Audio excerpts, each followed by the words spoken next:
In this episode, let's take a look at what you can do to reduce glare on the glasses of your talent.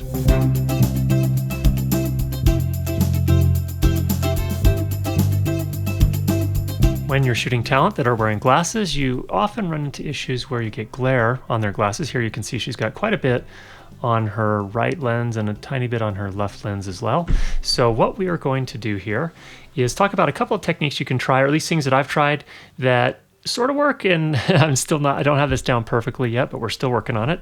I think the main thing to do is to take your big, and we're using a soft key light here, Softbox, just move that from 45 degrees closer to 90 degrees to your talent's side, and not all the way to 90, but just a little bit closer to that. And you can see what that does. It causes the light to bounce off at a different angle, so you don't get that horrible glare. And that's actually looking pretty good right there. Now we are getting a little reflection from the reflector on her left, camera right, in her left lens.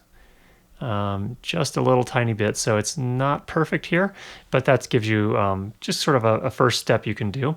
Now, just to review that really quickly, so if we have our soft key light here at 45 degrees to our talent, we would just want to move that a little bit more closer to 90 degrees, and that gives us a really nice way of getting that light to bounce off in the other direction. Now the reflector here, I'm still working on that, haven't perfected that. I think you need to tweak that as well so you don't get that reflection. And you can see in her lens here on her left lens, our camera right lens, there's still a little bit of reflector showing there. But another thing you can do is raise the light, and that also helps to some extent as well. Now you have to be careful. Once you do that, you don't want to raise it too high, or you can start to get deeper set looking eyes, so you got to be kind of careful with that, but that is another technique. One other technique I've heard people talk about is using a circular polarizing filter, and that's just something that fits on the front of your lens. I didn't find this worked very well. In fact, it made some funny colors and didn't do anything for our glare, and it also kind of affected the autofocus on the camera. So I may be doing something wrong, but that is something that some people have suggested didn't work out well for me. One other trick you can do is have your talent actually lean their glasses forward. So bring the top of the lenses forward so that they're angled down a little bit.